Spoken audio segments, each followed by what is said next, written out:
everybody, this episode of Vinyl Village Garage, working on a 2013 Buick Regal 2.0 Turbo. The code in question is P0010, that's intake camshaft actuator circuit open. Now there's a lot of diagnostic steps to this, and also if you have the code P1101 in there also, saying performance, camshaft position, blah, blah, blah, whatever, it doesn't matter. The end result, that open circuit code, that tells me that the system is seeing a malfunction in the wiring or one of the components or the ECM.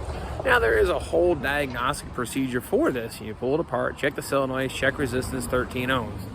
I'm going to tell you right now, they check fine. And almost every time you check them, they check fine. You can get a scope out, actuate them with a Tech 2 scanner. They typically look like they're operating fine.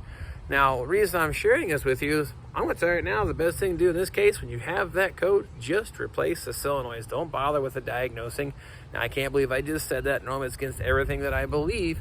But in this particular case, you do the diagnostic flow chart provided by the manufacturer, you're going to come up with, I don't know what's wrong with it 99% of the time. And with that being said, the ultimate fix ends up being these solenoids. I guess they have a high fail rate and they fail open at random. So trying to duplicate the failure is next to impossible, but you get an obnoxious check engine light, and it also derates the engine, so you lose power, so it's not even really usable anymore. So I guess what I'm trying to say is these solenoids, there's two, one for the intake, one for the exhaust. They're about $40 a piece for the original equipment General Motors ones, which I would suggest using. Put those in. They're going to cost you $80, $100 with shipping, however you end up ordering them. Put those in. I guess put that in mind, it's $80 gamble, maybe. But let's say a diagnostic charge at a shop is going to be $100 on average. And they're going to come back and tell you, well, we really don't know what's wrong with it, but we think it's these solenoids. They're going to charge you for them anyway. So if you put these in, it's cheaper than a diagnostic charge. And I will almost guarantee you that it's going to fix it. So that's what I wanted to share with you on this episode. Save you some headaches, save you some money, and show you how to put these in and show how simple it really is, and you can do these things yourself. Well, here's the code reader. It's pretty simple, pretty self-explanatory, but I'll scroll through the menus and I'll show you the codes. But I got a shot here. Screenshot of that P0010. I wanted to show you what it looked like on an analyzer or a scan tool. The next code here, the P1101, isn't really a problematic thing. They normally go hand in hand, but you don't typically see both of these codes. Now that we've retrieved the codes, you see what we're hunting down or trying to fix. I'll show you here under the hood where these are located at. They're actually right on top. I would say if you're going to say an easier part to replace, well, this would be one of the ones I'd say you could probably definitely do at home with just a basic socket set. 10mm socket's what you're going to need. Pull the plastic cover off with the Go Fast badge. It says Turbo. So what I do is flip that thing out of the way. There's your solenoids. There's two of them. One is kind of a gray plastic, and the other one back here is a black plastic. Now I can't tell you whether they're interchangeable. They probably are not because they're different colors. So the last thing you want to do is mix them up. So point of reference, the gray one's in the front, black one's in the back. To undo these, let's pull the tab here up, squeeze the electrical connector, pull it off, and then remove the bolt here. All you need for that is a 10mm socket. Now I said, show you how relatively simple this really is. I can do it with one hand holding the camera, so let you know this is something you could definitely do yourself at home. Now, give it a little tug, a little wiggle, and that's all there is to it. It's an actuator, solenoid actuator, not much really to look at. Of course, I'm getting oil everywhere. What this does is it turns the oil supply on and off to change the position of the camshaft. So when it malfunctions, the engine gets a little confused and the computer's doing what it's supposed to. It derates the engine to prevent damage. Well, that's obnoxious as you as a driver. That's the last thing you want to do is have a low power. So this $40 part is the culprit.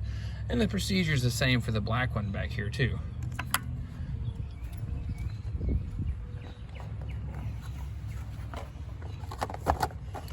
Well, here's your part numbers. In case you want to get those or buy the OE or General Motor replacements, I get you both part numbers here. Like I said, do them one at a time, match up the color, put the gray one in the front, black one in the back, reset the engine light. I'm gonna tell you what, you'll be set.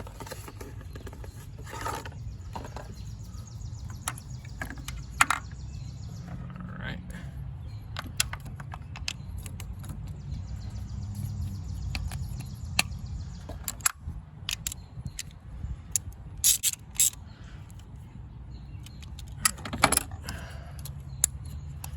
I'll do the same thing as the other one here, but I'm not gonna do it here on camera. I'm just gonna take care of it for you.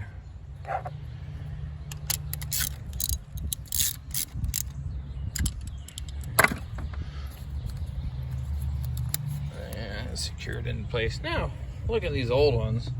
Of course, they look a little dirty and discolored, but really not that bad. And the cool thing is the bolts, they stay in the solenoid, so you don't have a, I guess, chance of dropping them down the engine, because well, that would be not good. These are the old ones. Probably just going to throw those away unless you want to keep them for a paperweight or a souvenir. But the next step here now, put the old plastic engine cover back over where it belongs.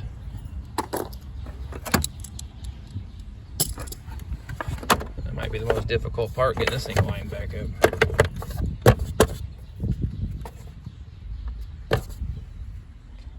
Now it's all back together. Next step, reset the codes, fire it up.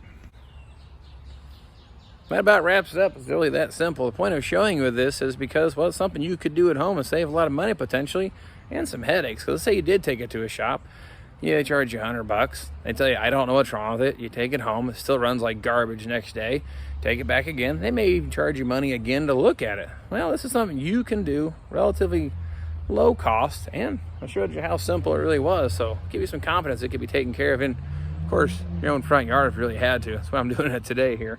So that's really about all I got to share today. Just want to share that with you and maybe help you out. And of course, if there's anything that you have a problem with, let me know. Maybe I can find a solution for you. Maybe I've been there. So it's going to wrap it up for this time around. Get the old Buick, go for a burn around the road. But it typically takes 2 to 3 dry cycles to trip the fault code again if it were to come back. But in this case, like I said, I'm very confident this will fix it. So I hope that helps you out in the future. Of course, anything else I can do to help you out. If you like what you see, please subscribe. And I guess we'll see you next time.